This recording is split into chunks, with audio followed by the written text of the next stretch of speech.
Olá pessoal, boa noite. Seja bem-vinda, Taimara, Josailton, minha amiga Rita, seja bem-vinda. Minha amiga Ieda, professora Rita, sejam bem-vindos. Pessoal, estamos aguardando aí a professora Dirla Menezes. Sejam bem-vindos. Hoje falaremos um pouco sobre o futuro do pregão eletrônico com a nossa nova instituição normativa da SEGES, né? Deixa eu convidar a professora Dirla aqui.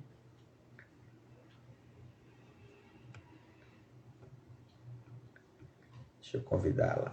Sejam bem-vindos. Vamos chegando. A professora Dirla já está chegando aí. Olá! Olá, Léo! Tudo bom? Tudo bom, minha amiga? Me escuta bem? Estou escutando só o som aqui que está saindo no telefone. Deixa eu ver agora. Olha, Vamos Rita, lá. Ieda. Tudo bom? A Rita já está por aí, a Ida já está por aí, já temos outros amigos também já chegando. Sejam bem-vindos, pessoal. Sejam bem-vindos, pessoal. Vamos chegando aí, daqui a pouco a gente começa o bate-papo. O decorrido hoje. Meu filho, nem me conte, viu? Nem você não tem noção da minha vida. Mas entre mortos e feridos estou eu aqui, olha. Salvaram-se todos. Deu tempo, né? Deu tempo de chegar. Tudo certo. Maravilha. A cidade, quando ela funciona e diz que ela é que manda, ela é que manda, né? Ela é quem manda. Isso é verdade, isso é verdade. Hoje a gente teve também um diazinho corrido. A gente esteve hoje com o pessoal do Ministério Público do Maranhão, falando exatamente sobre pregão eletrônico da nova lei, hoje à tarde. Um bate-papo muito legal. Foi até 1 hora e pouco, 1 hora e meia de bate-papo. Ainda faltou conteúdo, né? Mas deu para discutir muita coisa. Porque nesse momento agora, principalmente depois dessa IN 73, tem muita coisa para discutir, muita coisa para se adaptar, né? Já, além dos sistemas, né? Com certeza, e a gente tem que lembrar que vários professores estão fazendo lives para falar sobre esse Isso. tema, e é importante que a gente reconheça isso e veja que é um momento de discussão. Então, nós temos que aproveitar todos esses bate-papos aí para ficar antenado, né? Verdade, verdade. O pessoal está intensificando, né? O pessoal hoje Aham. da máfia ontem também fez, né? O Antônio com o Rafa, né? Me fizeram. Exatamente. Ainda tem a Nádia também, Ah, vai o amigo fazer. vai fazer também isso. Olha aí o Giscardo. Seja bem-vindo, meu nobre. Giscardo é daqui, da Paraíba. Pois é, minha amiga. E essa Iene aí? Quer começar logo? Quer aguardar mais um pouquinho? Boa noite, Fernando. Seja bem-vindo. Olá, boa noite. Não, vamos começar. Eu queria fazer o Vamos seguinte: começar. Tá, eu vou ter sempre um adendo para falar um pouco do sistema S. isso. Aí, o que é que acontece? Perfeito. Eu quero que você fale, se for possível. Aí eu dou meu parecer e trago umas dicas do sistema S para fechar cada tópico. Pode ser? Perfeito, perfeito. Pessoal, quem não acompanha a professora Dirla Menezes, acompanhe. A professora Dirla Menezes, além de entender de licitação, de muita coisa de licitação, professora, consultora, advogada, ainda é a mestre do Sistema S. Capacitação do Sistema S com a professora Dirla. Tá certo? A ideia foi excelente, a sua ideia foi excelente. A gente abordar a IN 73 com esse viés do Sistema S, né? Perfeito, perfeito. Meu amigo Caio Bezerra está por aí também, boa noite. Pois bem, meu amigo, vamos começando, né? Falando da IN Vamos. 73, como a gente tem conversado aí, já falado, né? Alguns colegas já estão fazendo lives. Importante esclarecer a primeira coisa, né? Da IN 73, que no começo o pessoal já falava, né? Ah, saiu a norma da SEGES para o pregão, né? Ah, saiu a regulamentação do pregão, né? Do Poder Executivo, acho que você escutou isso também, né? Sim, O pessoal sim. achando, vinculando só a IN 73 ao pregão. Mas, na verdade, é importante lembrar, né, pessoal, que a IN 73 ela veio regulamentar as licitações, né? Ela veio a regulamentar todo o procedimento, a licitação, com critério de julgamento, menor preço ou maior desconto. É a primeira coisa que a gente tem que falar, né? Perfeito, perfeito, Léo. E o interessante é que quando a gente fala em critério de julgamento, nós temos que lembrar que a 8666 ela trouxe alguns critérios, não tinha maior a hipótese de maior desconto, ela tinha um menor preço. Posteriormente, a Lei 10.520, a Lei do Pregão, ela trouxe o menor preço como único critério para a modalidade. E a 10.000, o decreto 10.024 disse o seguinte, olha, ele traz uma abordagem do maior desconto considerando a prática do mercado, né? Então, e aí a nova lei traz, ampliando para as modalidades, né, diálogo competitivo, concorrência e pregão.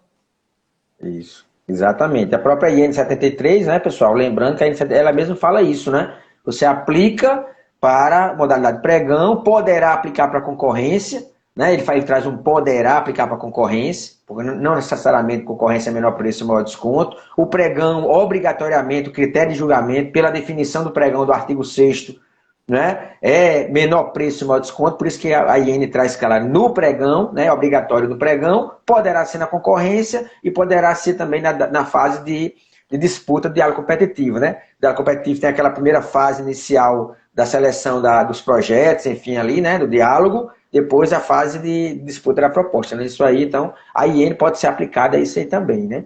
Então é importante lembrar isso aí também. E, Léo... Sistema S, o que, é que você acha do impacto do Sistema S com essa IN73? Porque eu acho que assim, só sei que você mexe, mas só trazendo um impacto, né? Se a gente lembrar que o Sistema S, você tem o pregão lá também, né? Então, não sei, o que, é que você acha? De repente, será que os regulamentos do Sistema S vão, de repente, se aperfeiçoar, vão se atualizar, trazer essa modernidade da IN73 com a Lei 1473? Olha só, Léo, eu defendo bastante que o Sistema S utilize as bases da administração pública federal, considerando que ela dita as normas gerais de licitações, e a gente não tem por onde correr. A tecnologia veio de uma forma muito intensa e está ditando mesmo as regras para as compras públicas.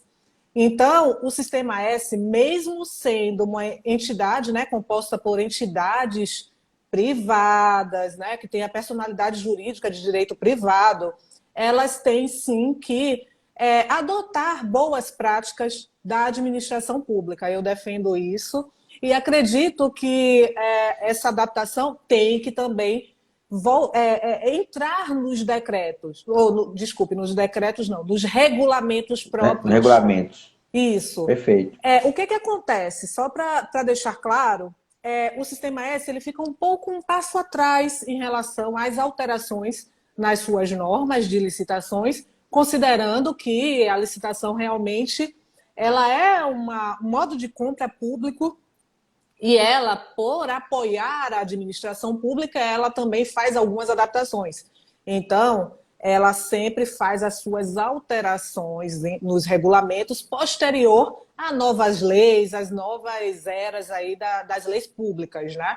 Então, acredito que essas modificações elas venham, sim, influenciar nos regulamentos próprios de licitações e contratos do Sistema S. Sistema S. Até o amigo Caio perguntou aqui, ó, professora, é possível que uma regional do Sistema S possa regulamentar a nova lei de licitação? Aí não. Deixa eu explicar uma coisa que é muito interessante. O regulamento do Sistema S, ele é um regulamento geral, eles têm esse compromisso, inclusive, Leonardo, é bom deixar claro que o grupo do Sistema S, eles têm uma necessidade de ter um regulamento similar. Não só os regionais, do nacional para os DRs, mas também elas entre si têm um compromisso em fazer com que o regulamento de licitações e contratos tenha uma similaridade. Não são idênticos, mas são similares. Então, o que a gente pode falar? O Sistema S ele tem livre-arbítrio de fazer todas essas modificações em seus regulamentos. Contudo, ele não pode inventar roda. Então, ele vai adotar boas práticas, adotar técnicas que a administração pública utiliza na realidade do Sistema S. Então, ele não vai utilizar diretamente e restritamente a nova lei de licitações, e sim uma adoção de práticas, de boas práticas para a sua realidade. Perfeito, perfeito. Muito bom. Bem importante lembrar, né, já seguindo ainda a IN 73 também, pessoal, que, né, professora Dirla, que a IN 73 ela traz aquela mesma regrinha do parágrafo 3º do artigo 1º do decreto 10.024, em que pede ser o IN da SEGES, né, da esfera federal, mas o que é que dizia lá, o que é que diz o decreto 10.024? Quando o município e o estado utilizar recurso de transferência voluntária da União, tem que fazer pregão eletrônico. Já no decreto federal. Exato. Né? A gente tem essas mesmas regras na IN 65, que regra a pesquisa de preço da nova lei. Temos isso na IN 67, que regra a dispensa eletrônica. E aí, pessoal, a IN 73 ela trouxe a mesma regra. Então, em que pese ser uma norma da SEGES, não é? Uma norma federal, né, da Administração Pública Federal, mas quando o município e o estado utilizar recursos de transferências voluntárias da União, ela, inclusive a IN, não é? Ela traz inclusive assim, deverá ser utilizada as regras dessa instrução normativa. Exatamente. É até bem interessante, né, Dila, que o decreto federal, ele dizia o seguinte, quando utilizar recursos de transferências voluntárias da União, realize pregão eletrônico. Mas não dizia que era o pregão eletrônico pelo decreto. Sim. A IN não, a IN diz assim, observe essa IN. Então, quando o município e o estado utilizar, fizer licitação pregão, que é o nosso caso aí, menor preço, maior desconto, recurso de transferência voluntária da União, deverá seguir exatamente a IN 73, né? Muito importante se atentar, porque às vezes o pessoal fica nessa, o que é que eu tenho a ver, né? O que é que o município estado tem a ver com a norma federal? Mas Sim. muita atenção e licitante se atentar para isso, né? Exato. Se atentar que de repente uma licitação que ele esteja participando do município e do estado, que esteja utilizando recursos transferências voluntárias da União, ele pode exatamente, o edital ser regrado com a norma da esfera federal, né? E eu tenho dois pontos super interessantes para compartilhar, Léo, com você e com todos os amigos que estão aqui. O primeiro é o seguinte, pessoal, aí vem um questionamento se isso vai ferir ou não a autonomia dos demais entes, né? Estados, municípios e Distrito Federal. Se a gente for analisar, possa ser que isso venha a trazer algum tipo de questionamento, uma vez que elas têm o direito, a autonomia de ditar suas regras específicas. Contudo, a União resguarda quando ela diz, olha, se eu vou te disponibilizar a verba, siga o meu procedimento. Então, é uma forma também de padronizar, de tentar trazer uma organização para as compras públicas em geral, né? Eu acredito que facilita até os órgãos de controle, principalmente o TCU, né? O órgão de controle federal, que já vai estar capacitado com aquela norma federal. Exato. Né? Ao invés de estar regular, por exemplo, fiscalizando licitações, pregões, cada um com sua regra, município e estado. É exatamente o que você falou, né? A União diz assim, o recurso é meu, e aí você vai ter que licitar dessa forma, né? A não ser que, por exemplo, que aquela regra da transferência voluntária traga alguma regra diferente. Até a professora Rita colocou aí, ó, meu dinheiro, minhas regras. Exatamente. Exatamente. E o segundo, né? Então, muito importante. E um segundo ponto, Léo, que é super interessante, é sobre o Sistema S.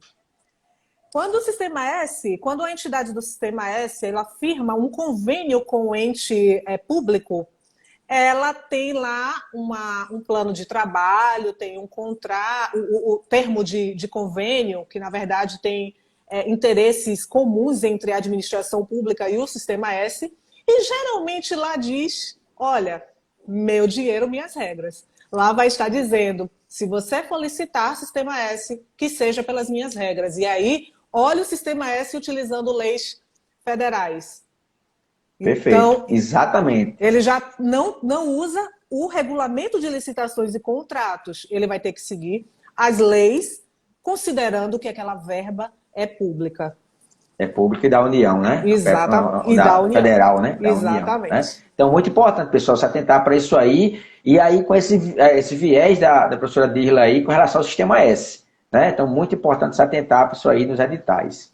Isso. O terceiro ponto é sobre o rito, né? O rito aí que a gente vem trazer, né? A IN, ela fez um copiar-colar do artigo 17, né, da Lei 1473, trazendo o rito padrão que a gente já conhece do pregão, não é? Fase preparatória, divulgação do edital lá, apresentação de proposta, depois fase de lances, uma fase de julgamento, habilitação, uma fase recursal única e a fase de homologação, logicamente, tem que ter essa fase recursal e a fase de adjudicação. Né? Então, isso aí não é novidade, né? Essa parte aí da IN não é novidade, que é o que a gente já conhece do pregão, vai ser essa regrinha. Né? O que é importante, só trazer para os colegas que ainda não utilizaram, pelo menos o portal compras.gov, é que a grande novidade agora para quem é licitante, os colegas que entraram aí que são consultores da área de licitação, olha só, quem lembra do Compras, quando você alimenta, né, o licitante para cadastrar sua proposta, no Compras, ele exige no pregão que o licitante cadastre, além de preenchimento dos campos da sua proposta, ele anexe lá no campo anexo de proposta um documento qualquer, senão o sistema não salva a proposta. Né? Então, com a nova lei e com a IN 73, olha a grande novidade, acabou isso. Né? Acabou essa questão. Então, com a IN 73, pessoal, você vai cadastrar o licitante para cadastrar a sua proposta no Compras, simplesmente preenchendo aqueles campos que vocês já conhecem lá do Compras e aquelas declarações lá obrigatórias. E aí não tem mais aquele campo de anexo de proposta. Então, você salvou ali e aí, como a própria lei já traz a IN, a documentação da habilitação só vai ser solicitada posteriormente de você, se você for vencedor. Né? Então isso aí foi muito legal, né? Muito bom. E aí vamos atentar os licitantes que tem os sistemas que são distintos. Então a gente também tem que lembrar que observar as regras do edital é muito importante. Porque se a gente não fizer essa análise, a gente pode ficar de fora por detalhes. Então, tomar cuidado com o sistema que vai ser licitado. Como o Léo falou, o compras.gov traz essa novidade através da IN. E se for um outro sistema, observar, gente. São detalhes mínimos que fazem o pregoeiro, pelo menos, questionar ou até desclassificar a empresa antes da fase de lances. Então, muito cuidado é pouco. Muito cuidado com relação a isso aí. Né? Até o colega falou aí, ó, o Sistema S está usando, inclusive, a IN5, né? Sobre aquela questão que você falou, né? Sim. A IN5, norma federal, para tratar das licitações demo, né? Que o pessoal que não sabe, aí demo com mão de obra residente, né? Exatamente. Então, até isso, então, mais uma prova de que isso impacta no Sistema S também. Impacta, né? Então, muito importante. Completamente, porque assim, nós temos os mesmos problemas. A gente vai ter um grupo de profissionais com mão de obra, a mão de obra exclusiva, que a gente também tem que atentar se a empresa contratada cumpre com as obrigações trabalhistas, se cumpre com todas as regras que são legais, independente ou não se é do Sistema S ou não, né? Então a gente tem que ficar atento, sim. E a IN05, ela é uma fonte utilizadíssima, tanto nas decisões do Tribunal de Contas, como também para a aplicabilidade mesmo do Sistema S. Exatamente. E ele está falando, inclusive, aí, ó, já vi umas, inclusive você salvou ele em algum desses casos aí. Ele falou, a Dirla me salvou. Olha! Falei, a professora Dirla é a mestre do Sistema S aí, viu?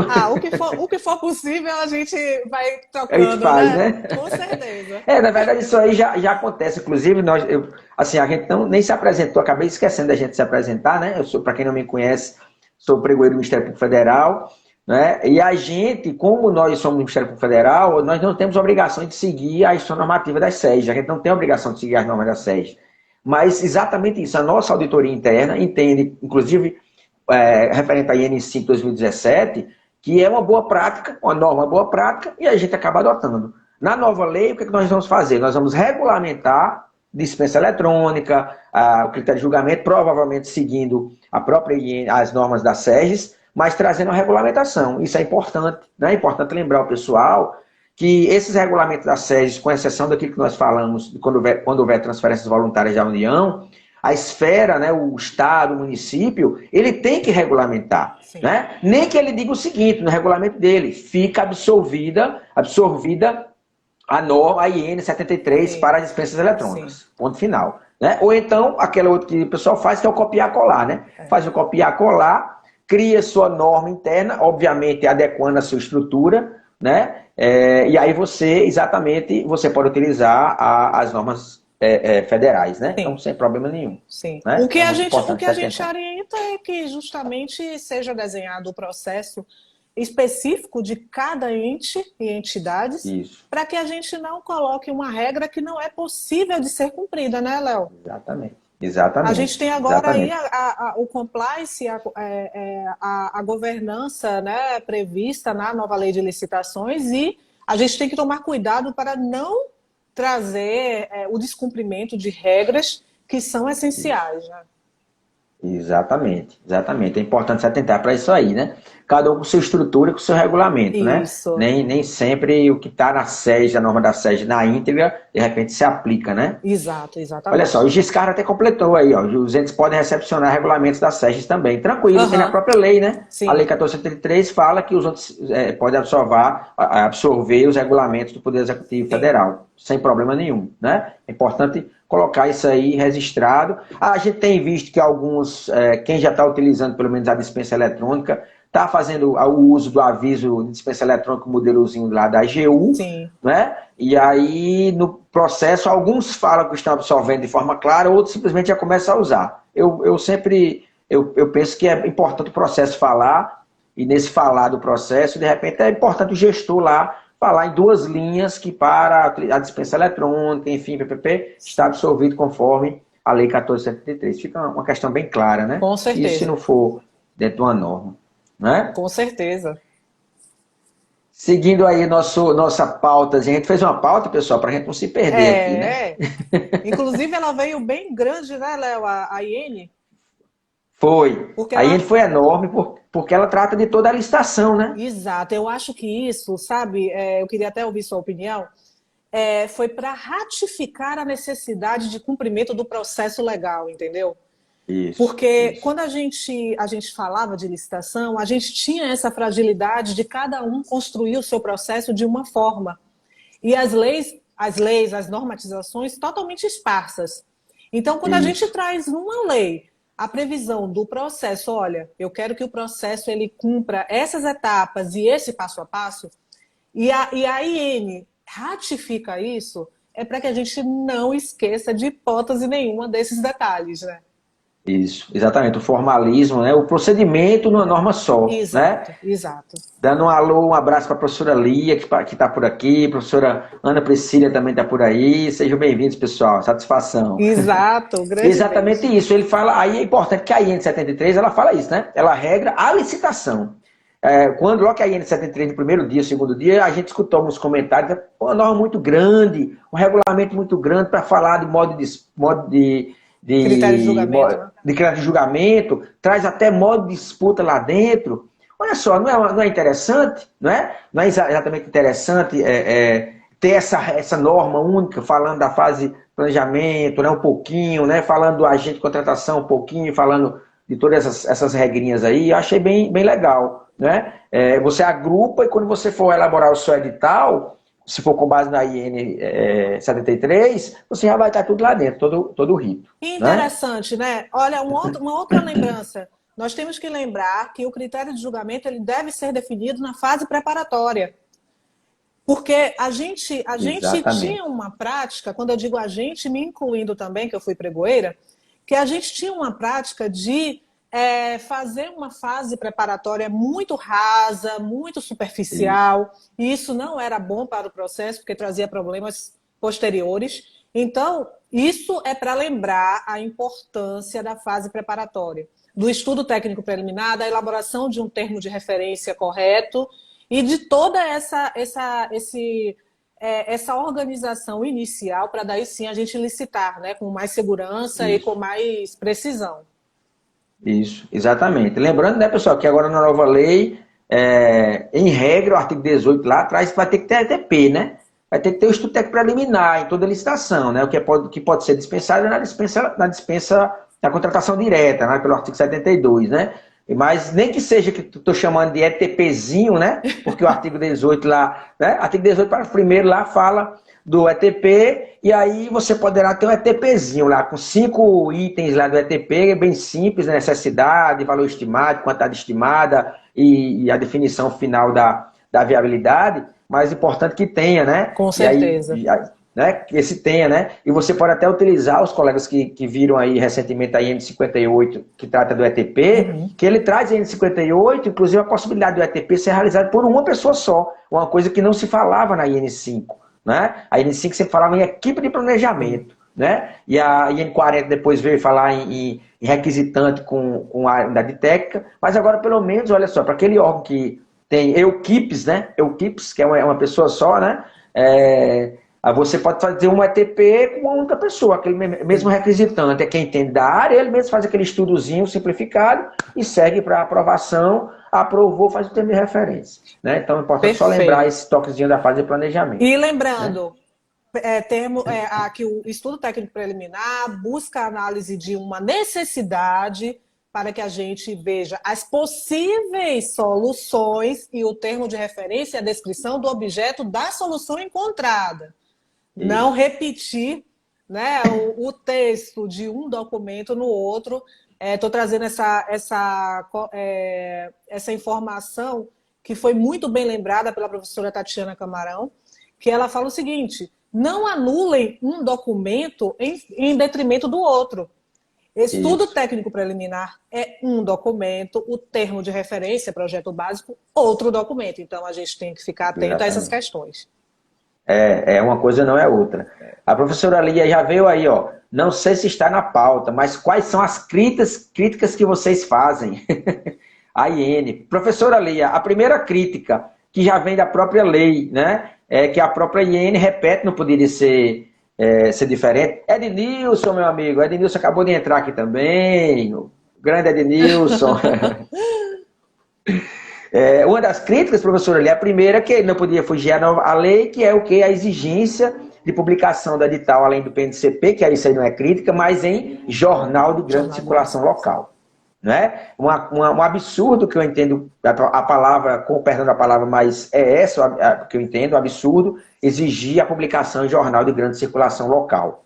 Né? Quando você tem hoje sistemas pregão eletrônico, né? Em regra, preferencialmente eletrônico, mas se você não fizer vai ter que justificar, mas onde tudo hoje é sistema. Né? Onde, por exemplo, no Compras e outros sistemas privados, você tem aplicativo que avisa de manhã, pela manhã, quando o edital é publicado. Né? O aplicativo do Compras é um exemplo. Né? Você acorda lá de 5h15 da manhã para caminhar na praia, né? Fazer aquela pedalada diária na praia, e aí você recebe no seu celular um aviso que foi edital. Então, a primeira crítica, mas já veio da própria lei, é a questão da exigência da publicação de jornal de grande circulação. Concordo plenamente, uma vez que a gente tem um alto custo, o custo do processo ele aumenta, e a finalidade em si, ela não é eficiente. Quem hoje compra um jornal para acompanhar se vai ter ou não uma licitação X ou Y? Né? Então, eu também concordo com isso. Principalmente depois, assim, infelizmente depois da pandemia, que tudo virou eletrônico, né? Que até muitos licitantes que tinham que continuar vendendo tiveram que aprender a se capacitar, e tiveram que se capacitar em pregão eletrônico, né? E agora com a nova lei, mais do que nunca isso aí vai estar por água abaixo, né? Esqueceu-se, eu até certa vez escutei de alguém dizendo assim, não, mas você não conhece a realidade de municípios muito pequenos, onde, de repente, o cara coloca o edital lá no quadro de aviso do órgão, da prefeitura, aí alguém passa lá, e ele até brincou, assim, passa aquele bêbado de domingo, passa, rasga, pega o aviso e leva para o amigo que é fornecedor. Eu disse, amigo, isso ainda pode até existir, né? Mas não é assim mais que praticamente funciona, porque hoje tudo está em portais, né? O próprio Diário Oficial, né? O semanário de algum município que adota o semanário, já tem a publicidade. E os licitantes hoje, né?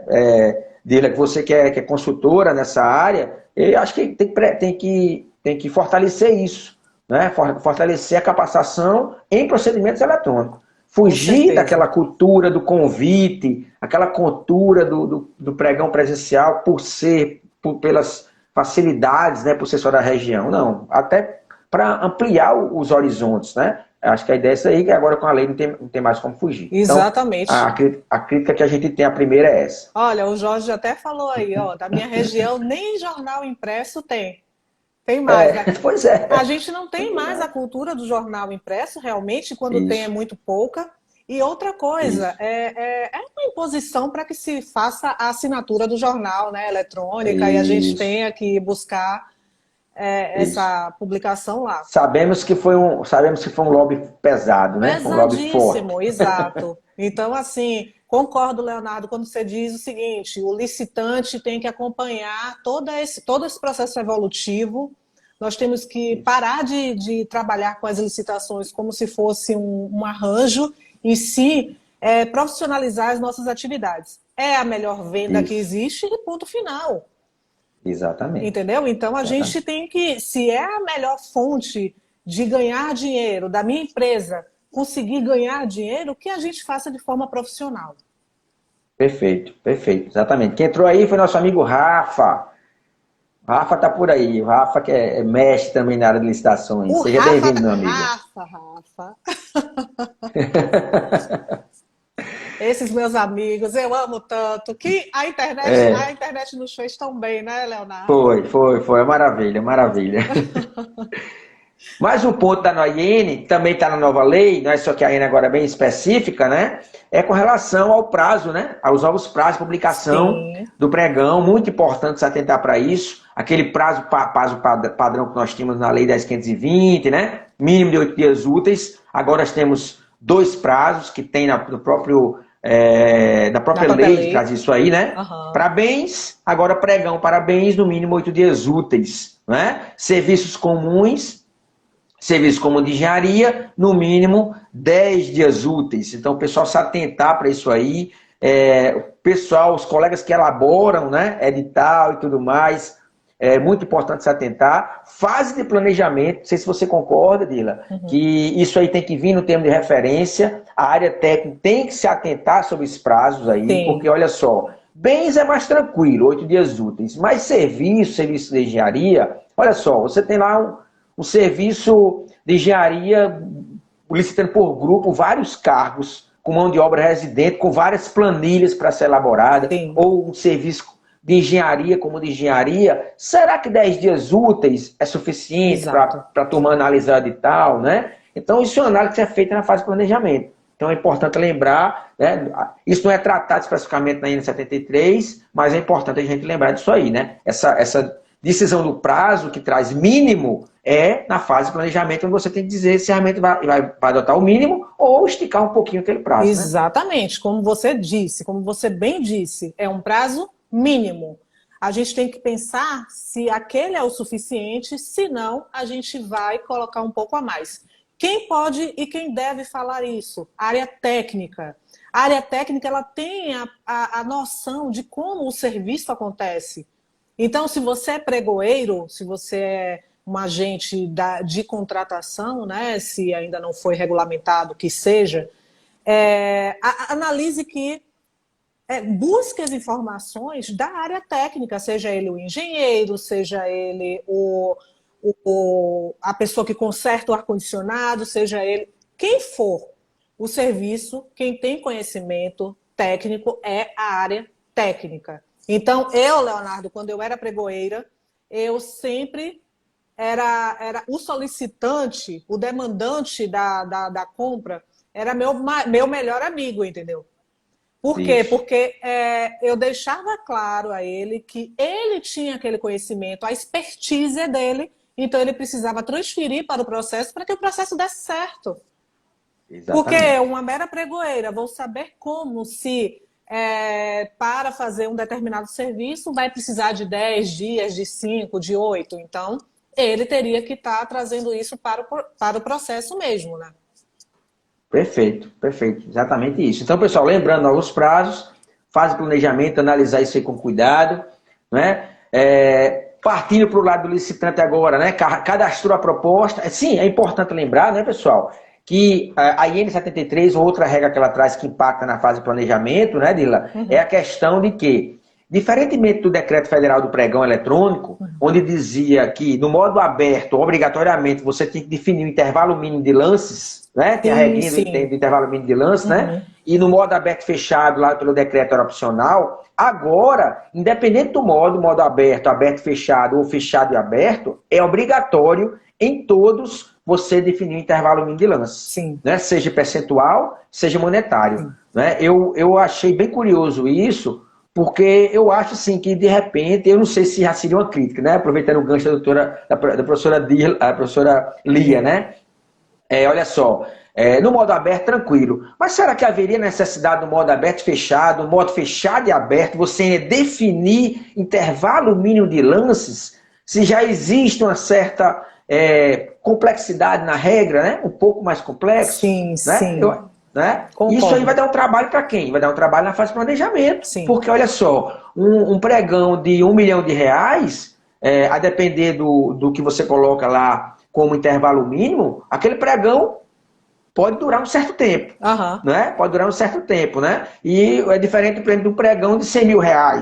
Né? Se você utiliza o mesmo parâmetro de definir valor intervalo mínimo, talvez você esteja alongando demais uma licitação, outra vez você esteja curtando demais. Então, a crítica seria isso. Talvez esse intervalo mínimo de lance fosse cabível apenas no modo aberto. Eu acho que no modo aberto fechado, o modo fechado e aberto, talvez não houvesse necessidade, sabe? Concordo plenamente. A atenção dos licitantes vai ser aí fundamental, uma vez que qualquer tipo de deslize nesse momento aí da negociação vai trazer transtornos e depois não adianta dizer que não sabia. Eu escuto isso, tá, Léo? Eu escuto isso, empresas que dizem, eu não sabia que era assim. Não tem como se negar e desconhecer a regra, uma vez que você teve acesso ao edital, teve prazo para impugnar e para pedir esclarecimentos. Então, é por isso que a gente fala, vamos profissionalizar a participação aí para que não tenha problemas, né? Perfeito. E aí, juntando essa questão do cadastramento, da análise de proposta, né, da análise do edital, né, a gente passando por outro tópico aqui, juntando com aquilo que nós falamos do cadastramento da proposta lá no ComplageNet, que não precisa mais anexar documento, acho que até o Rafa, se estiver por aí ainda, deve ter vibrado com relação a isso aí também, né? Agora, pessoal, pela IN 73, olha só, além de nós já termos, olha que interessante, além de nós já termos instituído o robô, né, pela administração pública com a IN 67 da dispensa eletrônica, porque foi isso que aconteceu, né, Lirla? Instituíram o robô, tanto criticaram, de repente a IN 67 da dispensa eletrônica veio lá e disse assim, olha só, o licitante quando vai cadastrar sua proposta, ele pode parametrizar o seu valor mínimo lá, o seu desconto máximo, e deixa o robozinho do ComplageNet dar o lance por ele mesmo. Então instituiu o robô. Sim, com certeza, né? Com certeza. E a IN 73 vem instituir o robô também no pregão. Então, pessoal, a outra grande novidade, impactante agora, é que o licitante, quando ele vai cadastrar sua proposta, ele poderá parametrizar aquele valor mínimo. Então, ele deixa lá registrado no sistema até onde o seu lance pode chegar, podendo depois de um tempo ele vir alterar, né, aquele lance mínimo aí, reduzir mais um pouco, mas foi a instituição do robô. Né? Então, foi por água abaixo essa discussão agora. O que é que você acha? Olha só, que interessante, que a gente tem um processo de resistência à tecnologia na nossa vida pessoal, profissional nem se fala, né? Quando a gente muda uma atividade profissional, quando a gente muda uma postura pessoal, há sempre uma resistência. E a tecnologia, ela traz esse medo, né, do novo, tal. Então, concordo plenamente que esses novos processos aí, essas novas atividades, elas estão surgindo, a gente tem que acompanhar com muita cautela. E, Léo, para esse ponto, eu quero deixar claro o seguinte, a importância do licitante conhecer os custos dos seus serviços e do seu produto. O conhecimento do custo faz com que ele saiba qual é o limite dele para negociar. Não tem como a gente negociar o que a gente não consegue saber. Então, se aquele produto meu ali, ele tem um custo de 100, eu nunca vou poder negociar abaixo desse valor. Então, assim, isso daí eu quero deixar claro porque serve para tudo. Serve para você ver lá no edital que tem um preço referencial que está fora do que está, né, do que o mercado pratica. Você tem que questionar isso. É quando você também está numa fase de negociação. Você diz, olha, a partir daqui eu não faço mais e ponto final. Ou então você faz de maneira consciente e diz, não, essa contratação, ela vale que eu tenha um prejuízo, eu posso assumir para que eu ganhe um status por ter um cliente do órgão Isso. público. Um atestado, tal. capacidade técnica, né? Ele vai de repente entrar naquele contrato para oferecer aquele serviço sem tanto lucro, mas por quê? Porque ter aquela capacitação técnica para galgar, né, uma licitação maior, uma licitação de grande porte. Agora né? a gente não pode ir no escuro. A gente não sabe quanto custa o serviço, quanto é que vai valer aquilo, quanto é que eu vou desembolsar para prestar o serviço, para daí sim você saber qual é a sua negociação. Então, vamos lembrar aí, a tecnologia vem nos ajudar com essas otimizações em relação aos robôs, sendo que a gente precisa conhecer a nossa realidade, senão não funciona. Exatamente. Porque senão vai acontecer, né, Dila? Aquilo que já acontecia no pregão do decreto 5.450, que o pessoal dava lance, né, ficava dando lance, baixando o preço, sem fazer essa análise. Vai acontecer a mesma coisa se não fizer essa análise que você fez. Exatamente. Análise do seu custo. Ele vai, de repente, parametrizar o robozinho lá para colocar um valor lá embaixo, porque sabe que ninguém vai chegar, né? E coloca aquele valor lá embaixo. Quando o pregoeiro, de repente, até pedir a proposta, de repente ele não cumpre aquela proposta, e pior, se ele apresentar uma proposta e lá na frente não cumprir o contrato, o prejuízo ainda pode ser até maior. Exatamente. Né? Exatamente. Então, esse alerta aí é fundamental. Não é porque a gente tem um robozinho agora que vai dar lances que você não vai fazer a sua análise de custo. Ele não vai fazer a sua análise de custo por você. Exato, né? Exato. De novo, Léo, só uma observação, que eu estou estudando bastante essa parte de tecnologia, porque faz parte da nossa vida agora, então a gente tem que estar antenado. Só um ponto para lembrar. Gente, a tecnologia ela só funciona se a gente tiver a capacidade de fazer com que ela funcione. Tá? Então, não adianta a gente ter as melhores tecnologias possíveis se a gente não tem condições de fazer com que ela seja utilizada a nosso favor. Perfeito, exatamente. Olha o que a Rita colocou aí, ó. Quem não evolui, infelizmente, vai ficar para trás. A utilização das ferramentas viáveis para a eficácia do processo, né? Para o processo ser eficaz, né? Isso que eu entendi aí, né? Isso. Então, exatamente isso. Quem não evolui, quem não se capacita, vai ficar para trás, né? Quem é da administração pública e licitante, vai ficar para trás. Exato, né? Mas alertando isso que você falou é fundamental. A tecnologia está aí para ser utilizada, o robozinho está, teremos o robozinho no pregão, né? Mas se você não tiver na ponta do lápis o seu custo, você poderá ganhar a licitação e perder lá na frente. Exatamente, né? exatamente. Vamos seguindo aqui. Os colegas entrando aí, ó. Olha, o Fernando colocou, ó, custo mais frete, mais imposto, mais lucro. E mais alguma coisa, preço de venda. Perfeito. Isso, exatamente. Né? Perfeito, exatamente, Fernando. Exatamente essa análise aí. Aí você vai lá e você programa lá o robozinho lá no sistema. Né? Então, outra grande novidade é a instrução do robô com essa possibilidade. Né? Entrando na licitação, né? no oitavo ponto aí que a gente traz, olha só, pessoal, outra novidade importante. Né? Olha a novidade importante. Quem já realiza pregão eletrônico sabe, e quem participa, sabe que quando, seja a Lei 10.520 do pregão presencial, seja o Decreto 10.024, quando a sessão pública inicia, nós temos o quê? Aquela fase de análise de conformidade das propostas. Sim. Né? Aquela fase onde o pregoeiro analisava a grosso modo aquelas propostas, sem saber quem estava participando, né? Via lá os campos do sistema, o valor. Né? O pregoeiro, em regra, o pregoeiro não desclassificava ninguém antes da fase de lance. Isso. Muito menos quem estava acima. A gente viu muito, né, Dila? Alguns editais onde tinha lá, será desclassificada a proposta que estiver acima do valor máximo aceitável. Mas isso, pessoal, é após a fase de julgamento. Sim. Né? É após a fase de julgamento. Né? Então, essa análise de conformidade e proposta servia para isso, para o pregoeiro fazer essa análise superficial, não é? Apenas no modo aberto e fechado, é que o TCU até tem um entendimento de que você deveria desclassificar, porque tem uma regrinha lá quando vai mudar para o modo fechado, né? Para a etapa fechada, um cálculozinho de 10%. Mas afora isso, ninguém desclassifica. Ou então, se o objeto não tiver nada a ver. Então, a grande novidade qual é?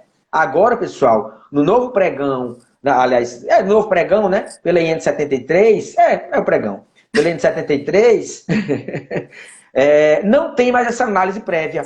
Então, olha só, pessoal, uma vez que foi marcada a sessão pública naquele horário, o sistema já vai começar naquele horário da sessão pública e na disputa de lance.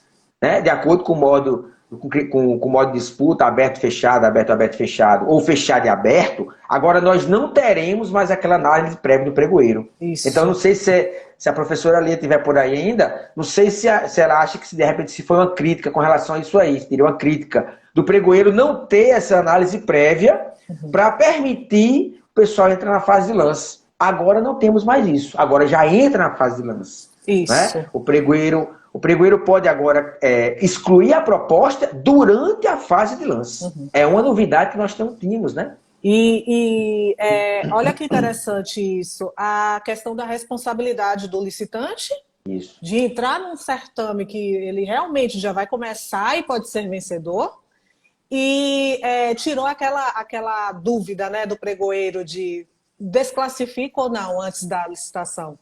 Desclassifica ou não? Poxa, ele não colocou os requisitos mínimos que eu pedi no edital, e aí e tal. Ao meu ver, quanto menos você fizer esse julgamento, melhor, nessa fase inicial. O ideal é que realmente a proposta seja julgada no momento da proposta e a documentação também na sua etapa, né? Então Isso, exatamente. Agora sim, vai gerar uma responsabilidade maior do pregoeiro em ficar atento com a fase de lance. Exatamente. Exatamente. Porque, olha só, a partir do momento que agora, pessoal, porque agora é o seguinte, não teremos mais análise de conformidade, então a sessão já entra na disputa, o pregoeiro não exclui proposta antes da fase de lance. Quando entrar na fase de lance, o pregoeiro vai ficar atento. Por quê? Assim que entrar na fase de lance, se tiver uma proposta manifestamente inexequível, aí, manifestamente inexequível, ele tem a certeza que é inexequível, aí ele pode excluir, inclusive, a proposta. O que não acontecia antes. Isso. Antes, se ele não excluísse e o licitante entrasse com a proposta inexequível, ele ia com a proposta inexequível até o final. Agora, na fase de lance, ele pode excluir. Né? Tem esses dois lados, até a professora Lia colocou aqui, vai causar uma certa confusão, né? Que isso vai trazer uma certa confusão no começo. O pessoal aguardar, né? Aguardar essa etapa de conformidade de propostas. Mas o lado positivo que eu vejo é que exatamente isso. Antes acontecia, e a gente via com alguns colegas acontecerem, deles não excluírem a proposta manifestamente execuível antes.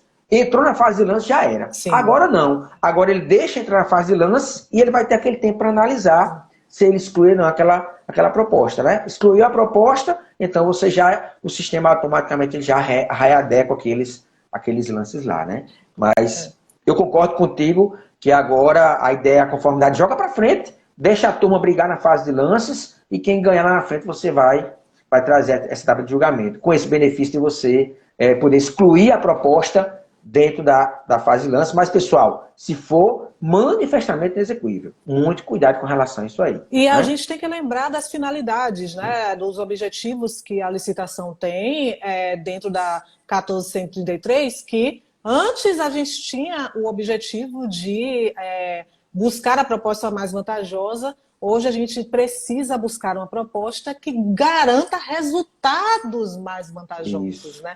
Então, exatamente, a gente precisa tomar cuidado e ver que mudou. Essa mudança de conceito traz maior especialidade para as duas partes. Isso. Então, a gente tem que tomar bastante cuidado com essas questões.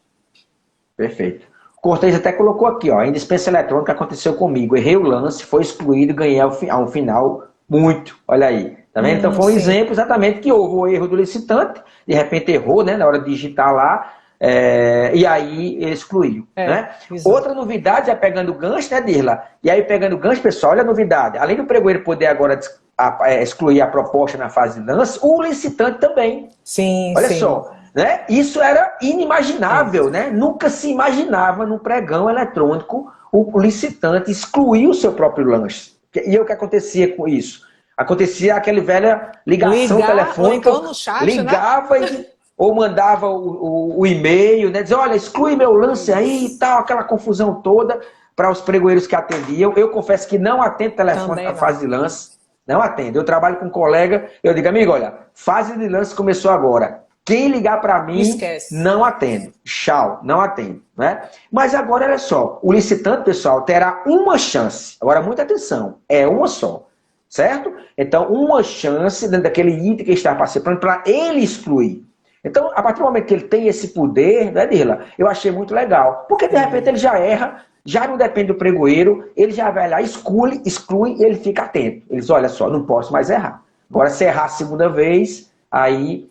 A não ser que o pregoeiro exclua, né, por entender que é inexequível, mas o licitante não pode. Mas eu achei muito interessante isso aí. Eu achei porque, né? como eu falei, eu vou ratificar. Eu acho que é uma chamada de responsabilidade para as duas partes, entendeu? Porque a gente tinha alguns tipos de licitações que geravam tumulto, entendeu? O fornecedor entrava, eu dei lance errado, e a gente não sabe se aquilo era com má fé ou não, se era para tumultuar o certame ou não. Agora... a divisão dessa responsabilidade já foi decretada, né? Exatamente. Olha o que o Fernando falou aqui, ó. Acho importante, né? Olha só o que o Geudson colocou aqui, ó. Antes tinha que ligar, passar e-mail, sinal de fumaça. É isso mesmo, Geudson.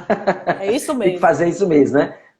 Eu até pensei o seguinte, eu até pensei que a nova lei, a novo pregão, eu sempre pensei nisso. Eu sempre imaginei que, de repente, o licitante poderia ter um botãozinho, um clique, para dizer assim, quando ele clicasse, aí ele dizia assim, significaria que ele entendeu que estava inexequível a proposta dele e o pregoeiro iria analisar. Eu sempre vim com essa ideia, achei que fosse ter alguma coisa nesse sistema, entendeu? Sim. Mas a partir do momento, como você bem falou, né, a responsabilidade, a partir do momento que ele exclui, a responsabilidade é dele.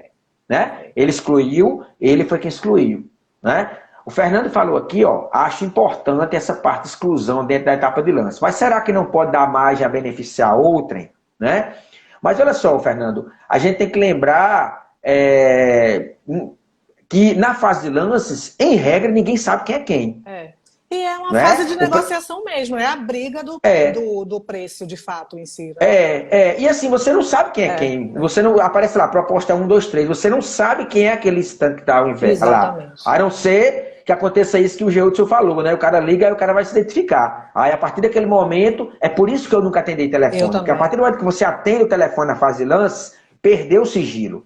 Ali o pregoeiro ele já descumpriu a regra de licitação. Por quê? Porque ele sabe que tem uma empresa participando. Aí, Fernando, eu concordo contigo. Se acontece uma situação dessa e o cara vai lá e exclui, ele está, de repente, talvez, beneficiando ou prejudicando alguém. Olha, né? Mas da forma... Se o pregoeiro não faz isso, se ele apenas analisa se é inexequível ou não a proposta, sem influência externa, e como ele não sabe quem está participando, eu acho que é mais tranquilo. Professor Paulo Alves, um grande abraço. Professor Paulo Alves, seja bem-vindo, meu amigo. Satisfação. E assim, olha que interessante que a gente tem que lembrar. No plano ideal, eu sei que não é simples, não é fácil, mas no plano ideal, o pregoeiro teria que estar isoladamente fazendo essa licitação para que ele não tivesse nenhum tipo de influência, não dividir a atividade. É difícil, eu fui pregoeiro, eu sei que é. Isso. Mas é porque assim, a gente tem que cumprir alguns alicerces, alguns princípios básicos, e o da impessoalidade é um principal. Então, a gente não pode dizer que cumpre tal princípio, a gente tem que fazer valer.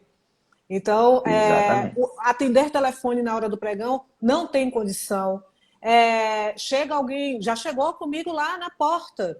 Olha, estão chamando a pregoeira Dirla que tem um fornecedor lá fora querendo falar com ela. Ele está na licitação agora. Piorou. Manda ele está na licitação e está aqui na porta. Ele nem me chame, não apareço. E a gente tem que realmente analisar passo a passo, porque senão a gente fere esses princípios básicos que norteiam a licitação, né? Perfeito. Olha só, pergunta importante, Geudson aí, ó. E aí realmente fez a gente lembrar a regra da IN. Agora uma dúvida, tem o prazo para excluir o lance? Geudson, o pregoeiro não. O pregoeiro não tem prazo, né? O pregoeiro não tem prazo. O licitante, sim. Ele tem 15 segundos, né? Para excluir o lance. Então, ele deu aquele lance, já percebeu que o lance é inexequível, deu errado, ele vai lá excluir aquele lance. Então, é algo que vai demandar uma certa atenção, inclusive para observar esse prazo aí da exclusão. Você percebe que o amadorismo tem que acabar com isso? Exatamente. Errar é uma coisa, você tentar ver o que, é que você vai fazer na hora é outra coisa. Exatamente. Então, quando a gente fala aí da análise dos custos daquela licitação, errar é você dizer assim, tipo assim, é 500 o lance, você bota 50, poxa, errei, vou tirar. Agora não é ficar testando e dizendo, ei, agora não dá certo, eu vou ter que tirar. É algo planejado, você tem que ter a sua cola aqui atrás, dizendo qual é o seu limite. Exatamente. Errar é errar. Perfeito. Agora, testar na hora da fase de lances é amadorismo. Isso, exatamente. Como ele colocou aí, ó, malandrar não, errar é humano, malandrar não. Perfeito, né? Porque exatamente, se não tivesse tempo, né? Se não tivesse prazo, ele poderia dar errado e esperar, né? Isso. Deixa eu ver se a turma vai descer, né? Até teve um colega que comentou aqui, o coelho, né? Vamos dizer se vem atrás de mim, né? Vem às vezes vão descer. Aí o pessoal desceu o preço, ele diz, opa, não vou cancelar meu lance, não. Né? O errar é isso. Digitou errado, opa, digitei errado. Exclui e digita o certo lá. Esqueceu um zero.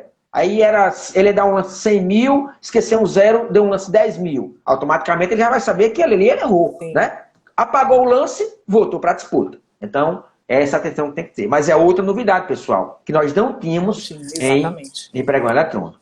Né? Isso. Já está chegando aí, minha amiga, para 57 minutos. Eu não sei se o Instagram está derrubando. Não sei se você está sabendo se está derrubando ou não. Eu não sei. Eu não quero que derrube, minha gente. Pronto. Mas a gente fala mais um tópico aqui. Vamos. E aí, se não derrubar, a gente continua mais um pouquinho. Se derrubar, a gente se despede, né? Para a gente... né? Mas outro assunto importante, pessoal, sabe o que é? É a questão dos modos de disputa. Né? Agora é aberto, fechado. Lembrando que o aberto é semelhante ao decreto 10.024. Né? O aberto fechado é semelhante ao decreto 10.024. E a grande novidade, modo fechado e aberto. Né? Que a regra é o quê? A regra da lei 10.520. Então, quem fazia pregão presencial aqui, se tem alguém que fazia já pregão presencial pela 10.520 aqui, olha só, o Fernando colocou aí, ó, não vi mais derrubar. Então vamos torcer para não derrubar. a gente tem mais uns 3 tópicos, pessoal, para falar aí da IN 73, tá? Isso. Esse tópico, modo de disputa fechado e aberto. Então, como é que vai funcionar? O sistema já vai entrar automaticamente, não vai ter análise de conformidade, mas o sistema já vai selecionar quem vai para a etapa de lance. Isso. E aí vai cair exatamente, né, Dira, do que você falou, análise de custos. Por quê? O sistema vai chamar o primeiro colocado e aqueles com valores até 10%. Se não tiverem 3 nessa faixa, os 3 melhores. Então, olha só, olha que importância agora para você analisar os seus custos para não ser inexequível e seus custos, de repente, estar dentro do preço de mercado, para que quando você for aberta a etapa inicial para você entrar na fase de lance, você esteja ali naquele preço de mercado dentro dos 10%.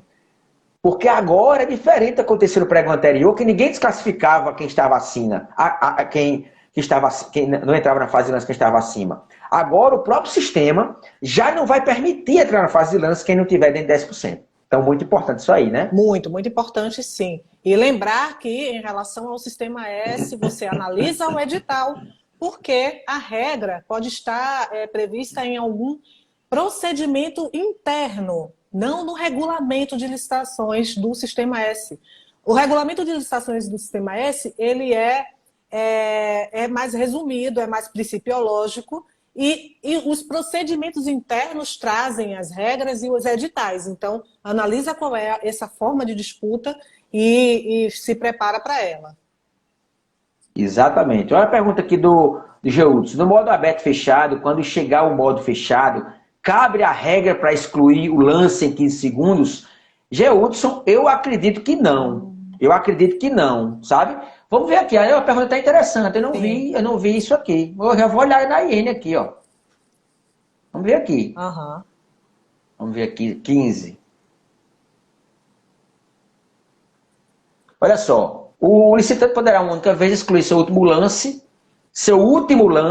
né, no intervalo de 15 segundos após o registro na etapa, na hipótese de lance inconsistente ou inexequíveis, com base no artigo 34, 33 e 34. Foi uma questão que eu não tinha observado ainda, mas vamos ver o artigo 33 e o 34. Olha só o que ele fala. Inexecuibilidade e, no caso, bem serviço. A partir do momento, G. Hudson, que ele vai manter, né, manter o seu último lance, deixa eu ver aqui, 15 segundos, única vez excluir seu último lance ofertado. Aparenta, quando ele fala de último lance ofertado, Dila, aparenta ser apenas do modo aberto. Mas confesso que essa daí eu vou ficar devendo e eu já vou fazer uma simulação amanhã, pessoal. Já vou fazer uma simulação amanhã e aí, de repente, eu já trago a resposta aqui no Instagram. Boa pergunta, Gelson. Excelente boa, aí. Muito boa a tua pergunta mesmo. Perfeito, perfeito. Eu estou deduzindo que, como o modo fechado é apenas um lance único, uma cartada final, né? E ele tem 5 minutos ali, né? Aqueles 5 minutos para tranquilamente dar o lance, não tem competição, não tem aquela correria de disputa, né? E tudo mais. Eu estou suspeitando que, de repente, ele não vai permitir você excluir. Mas a IN não deixa claro, né? A IN não deixa claro aqui se no modo fechado, na etapa fechada aqui, você vai ter essa possibilidade. Mas, legal. Boa pergunta aí. Vamos seguindo? Vamos. Passou. Não derrubou. Então, vamos terminar os tópicos aí que a gente tem aí. Olha só. Então, pessoal, o Geudson entendeu que não, mas ficou em aberto a dúvida. Geudson, você entendeu que não adota no modo fechado? Que não teria, né? Que não teria no modo fechado. Eu também concordo que não tem essa possibilidade também, de não disputar, né? Outra regra importante, pessoal, que tem na lei, veio para a IN, que é o seguinte: definiu-se a melhor proposta, né? Definiu-se a melhor proposta após a fase de lance. O agente de contratação ele poderá abrir uma nova disputa, né, Dila? Olha que legal. Uma nova disputa para definição de quem é o segundo colocado, né? Então a IN ela traz a mesma regra da lei, diz assim: definir a melhor colocação, você poderá abrir uma disputa para que o segundo e terceiro colocado disputem entre eles ali, entre si as outras colocações. É uma regra que tem na lei, está na IN. E a regra do desempate, né, que também está na lei, está na IN, que é, ao final da fase de lance houve um empate, né? Obviamente, eu entendo, né, Dirla, que você excluindo aquelas preferências, né? Se for ME, logicamente vai ter preferência, né? Sim. Mas, fora isso, a primeira regra de desempate, que é o quê? Um lance, uma nova disputa. Achei muito legal isso aí, né? Muito bom. Eu acho que dá uma dinâmica diferente para o modo de disputa que a gente precisava, né? Dando oportunidades também para outras empresas se colocarem melhor. Exatamente. E aí vira aquela história de sorteio, né? Sorteio que tinha antes. Era um negócio totalmente sem lógica, né? O mercado... Vender para o governo não é sorteio. É quem apresenta a melhor proposta, né? O sorteio era meio sem lógica. E pior ainda quando era o decreto 5450, né? Que era quem cadastrava primeiro. Né? Quem cadastrasse primeiro. Tu lembra isso aí? Lembra que era quem cadastrasse primeiro, se tivesse empate, aí o cara, quem cadastrou primeiro é corrida de Fórmula 1 não. É jogo, não pode ser. Outra regrinha que a gente vai trazer de importante, então já seguindo para a etapa, né, de julgamento, é a análise da execuibilidade. Olha que novidade, pessoal. Sim. Até hoje, na Lei 8666 e na Lei 1473, nós só tínhamos parâmetro para análise de execuibilidade proposta para quê? Engenharia. Né? Serviço com engenharia e obra, a Lei 8666 tinha aquele 70%, a Lei 14.073 tem uns 75%, e a IN eu achei fantástico. A IN trouxe de forma bem tranquila a análise da execuibilidade proposta quando for bem em serviço, onde haverá indícios, então não é taxativo que é inexequível, mas que haverá indício de execuibilidade quando o preço for inferior a 50% do orçado pela administração. Eu achei muito legal isso aí, né? Muito bom, e a sugestão que eu deixo, Leonardo, é que seja feita a diligência. Isso. Perfeito. Para que você não tome uma atitude imediata, né? Você, pregoeiro, tome uma atitude imediata de dizer, olha, não vai executar, é inexequível, tal.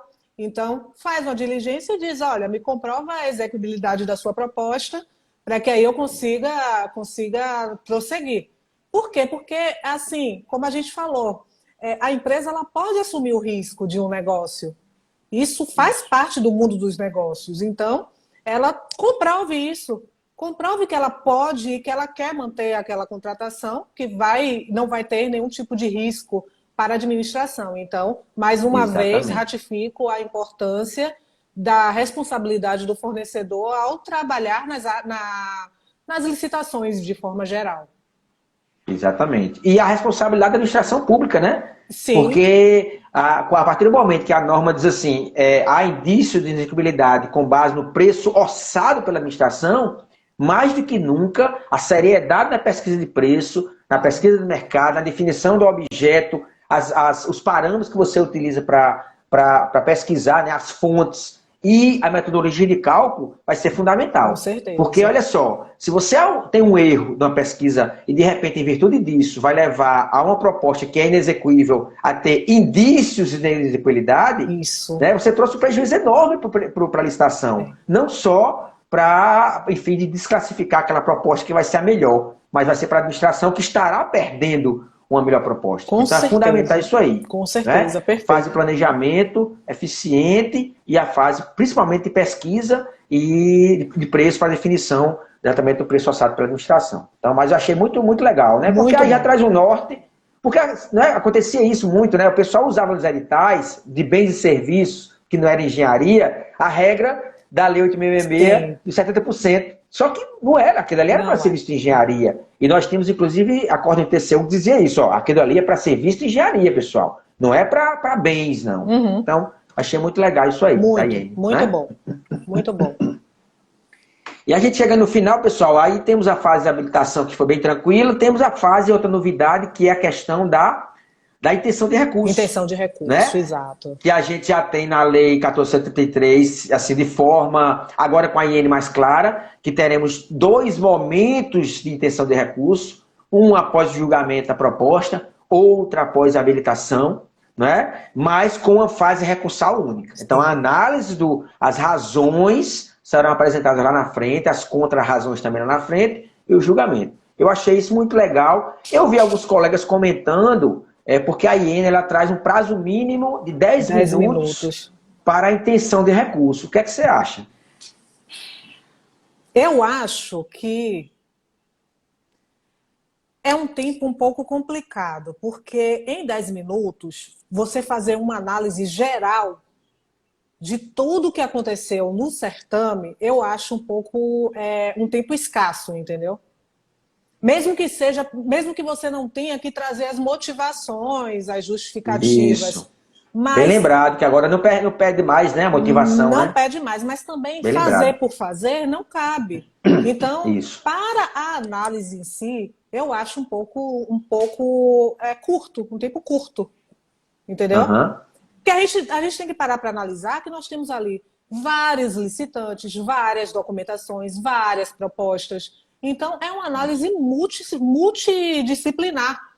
Então, para que eu chegue dentro de 10 minutos e diga, olha, eu vou querer, vai acontecer isso, todo mundo vai dizer, eu quero. Depois eu vejo se realmente eu vou querer ou não, entendeu? Ou não, né? E aí que é complicado.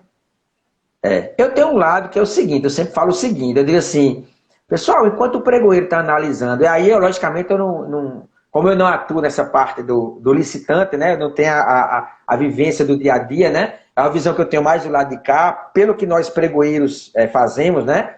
Que é demandar aquele tempo para analisar todas as habilitações, naquele prazo.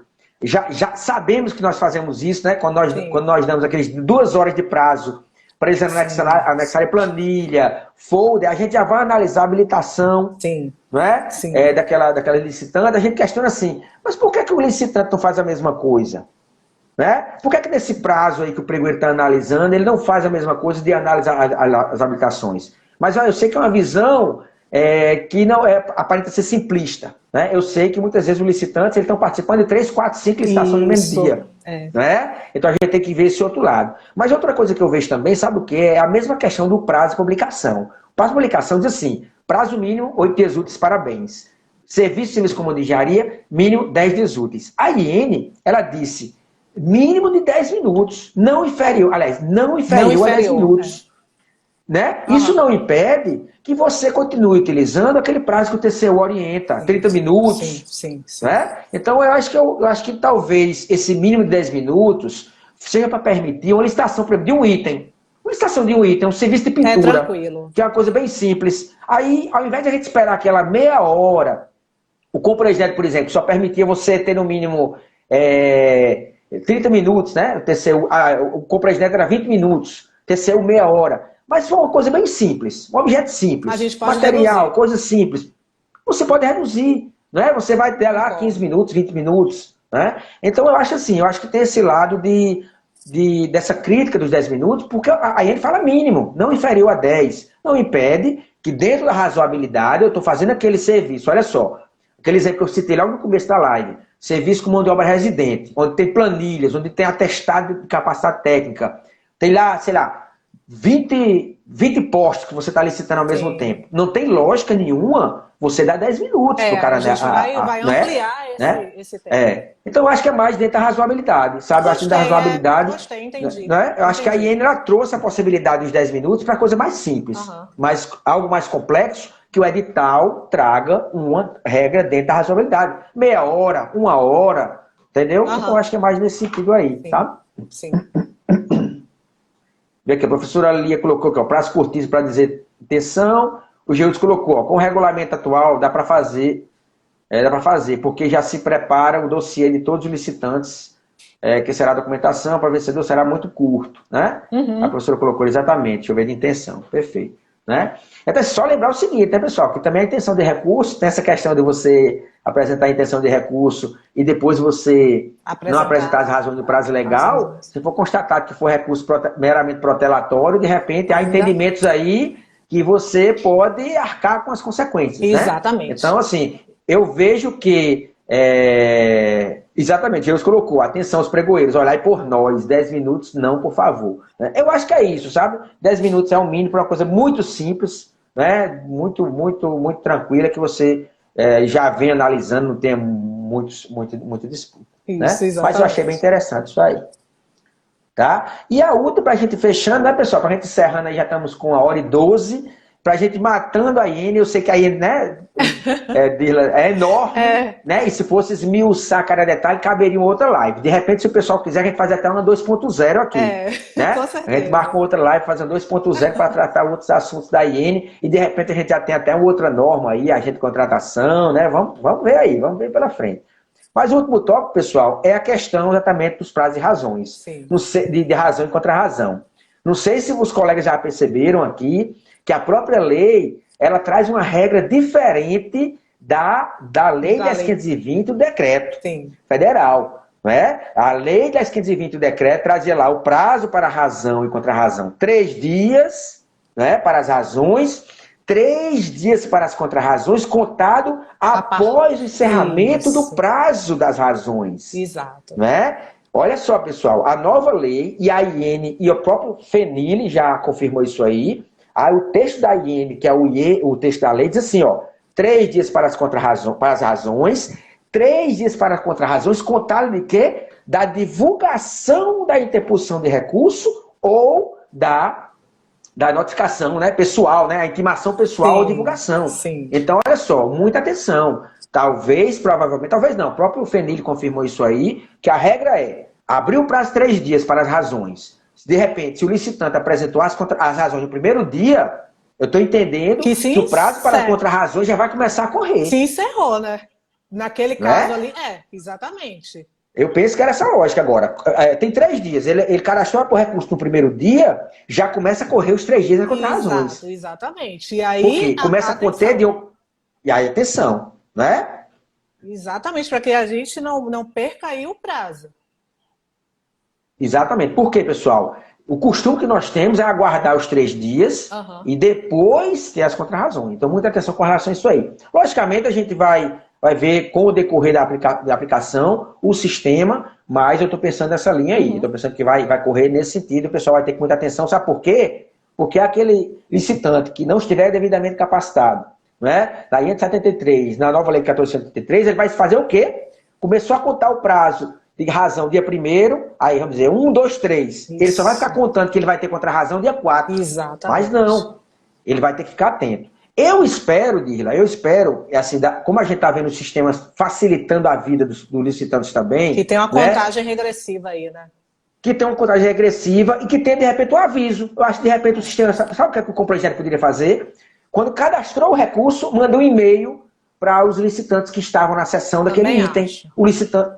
Não é interessante?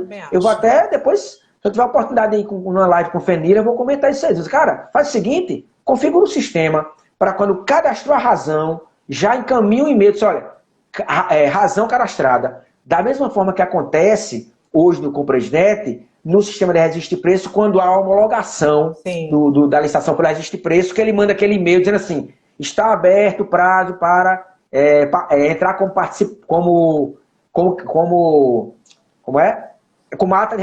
cadastro reserva.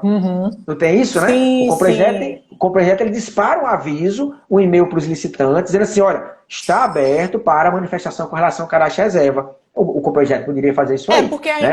a intenção não é virar uma pegadinha, né, Léo? A gente precisa fazer... A gente tem que lembrar que o fornecedor participa de várias licitações em vários sistemas e são vários negócios, né? Então, de fato, ele tem que ter os mecanismos de facilidade para que ele consiga enxergar o que está acontecendo, né?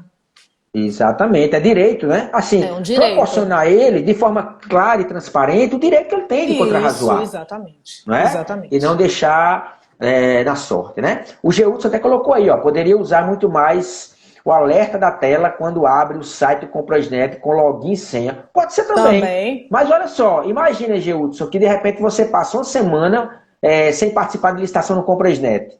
E aí você não vai fazer o login e senha, você não vai receber esse aviso. De repente, se o Compresidente já dispara o e-mail a notificação seria mais... Notificação, né? Notificaçãozinha no e-mail, ó, está aberto o prazo para contrarrazão. Simples assim. E eu acho que, com certeza, o sistema faz isso aí. Com certeza, né? Com certeza. Então, são coisas novas que vamos ter que nos adaptar, né, minha amiga? Isso aí. Aí vamos ver os primeiros editais, né? Vamos ver os primeiros editais aí, mas é algo muito interessante. Eu, particularmente... Eu achei legal a instituição normativa. Também achei legal e só ratifico essa questão da responsabilidade que está sendo transferida para o licitante também. Então, assim, vamos ficar atentos e nos aperfeiçoar mesmo, né? Para que a gente consiga obter sucesso, cada um do seu lado, o pregoeiro, o fornecedor e assim sucessivamente. Perfeito, perfeito. E aí chegamos, né? Conseguimos abarcar aí pelo menos aquele que nós planejamos, chegamos a 1h17 aí, e com o pessoal aqui acompanhando, né? Muito acompanhando aí, participando aí. Muito obrigado, pessoal. Amigos. E, professora, minha amiga, fala aí dos seus planos, o que é que você tem pela frente aí, para a gente se despedindo, agradecendo o pessoal mais uma vez, né? Essa participação aí. Muito legal, muito legal. Agradeço sempre a você, que com você o bate-papo é muito bacana, muito maravilhoso. Muito obrigada por esse momento. Agradeço a todos que estiveram aqui, que passaram por essa live. Todas as contribuições são bastante importantes para a gente, uma vez que nós estamos num momento de transição. Então, precisamos aprender juntos, estar juntos. É isso aí. E aí, olha, Sistema S, por favor, gente, oportunidades de negócios. Se vocês precisarem de apoio voltado para essa parte, olha eu aqui, ó. Exatamente. Professora Dirla Menezes, pessoal. Quem não segue, vai lá, ó. Dirla Menezes no Instagram. E Sistema S é com a professora Dirla. É isso aí. Tá certo? Pessoal, mais uma vez, obrigado. Minha amiga, mais uma vez, eu digo a mesma coisa. É sempre muito bom bater esse papo, né? A gente vê a hora passar aqui e vai passando. Contribuição dos colegas aí, tá? Nos acompanhe. A gente tá aí aqui em João Pessoa, né? Com as inscrições abertas para o curso. Né? Curso Contratação Direta na Administração Pública e Sistema de Registro de Preço. Ocorrerá de forma presencial no Hotel Atlântico Praia, dias 22, o dia todo, e 23 até meio-dia, para o pessoal de fora voltar para casa mais cedo, né? Num preço muito legal, tá aí nossa bio, e quem tiver interesse, clica aí no nosso direct e a gente manda o link aí. Será tá maravilhoso, vou repostar agora lá no meu Instagram, hein, para o pessoal entrar aí. Maravilha. E vamos ver se a gente combina a 2.0, viu, pessoal aí falando aí Vamos, na 2.0. Muito bom vamos. isso. Obrigada, pessoal. Muito Pessoal, obrigada, de coração. um abraço, uma boa noite. Vou tentar gravar aqui, deixar gravado no Instagram aqui. Tá ótimo. Um abraço, Abraço. tchau. Tchau, tchau.